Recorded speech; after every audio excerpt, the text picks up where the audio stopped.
So usually Janasena పార్టీలో ఏం జరుగుద్దంటే ఆ కమిటీస్లో ఉంటాం లేక ఉండొచ్చు లేకపోవచ్చు, కానీ ఏ కమిటీలోని లేకుండా లాస్ట్కి చూస్తే పనిచేసేటోళ్ళు బయట నుంచి వచ్చి నిజమైన కార్యకర్తలు చాలామంది ఉంటారు. వాళ్ళందరికీ కూడా ఎప్పుడు కమిటీలో పేరు రాలేదనో లేకపోతే కమిటీలో పేరు పెట్టలేదనో అనేది ఏమనుకోవద్దు అసలు. అది జస్ట్ లిస్ట్ ఆఫ్ నేమ్స్ అంతే. వాళ్ళందరూ ఇంకా ఏంటంటే ఆర్గనైజ్డ్గా ఒకేసారి అందరినీ పిలిచి ఆ ప్రోగ్రామ్ని ఆర్గనైజ్ చేయటం కన్నా సరే ఒక గ్రూప్ ఆఫ్ పీపుల్ కమ్యూనికేషన్కి ఈజీగా ఉంటుందని చెప్పి ఆ కమిటీస్ వేయటం జరిగింది.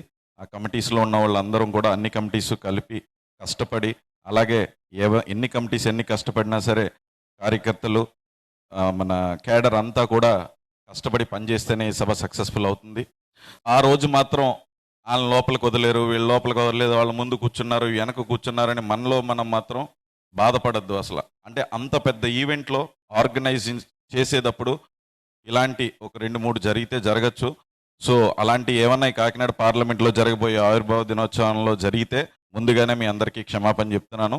సో అలా జరిగినా ఇది మన ఇంటి సభ, అంటే మన ఇంటి ఫంక్షన్ లాగా ఎప్పుడూ అనుకునేలాగే ఈసారి కూడా మనం అందరం మన పార్టీ అంటే ఆల్మోస్ట్ మన అందరం ఒక కుటుంబం, ఈ కుటుంబంలో జరిగే ఒక ఉత్సవం లాగా మనం అందరం పాల్గొని దాన్ని సక్సెస్ఫుల్ చేయాలని చెప్పి ఇంత దూరం వచ్చేసి కాకినాడకు వచ్చేసి మీరందరూ కూడా ఇందులో పార్టిసిపేట్ చేస్తున్నందుకు నా హృదయపూర్వక ధన్యవాదాలు తెలుపుతూ సెలవు తీసుకుంటున్నాను. ధన్యవాదాలు. Thank you.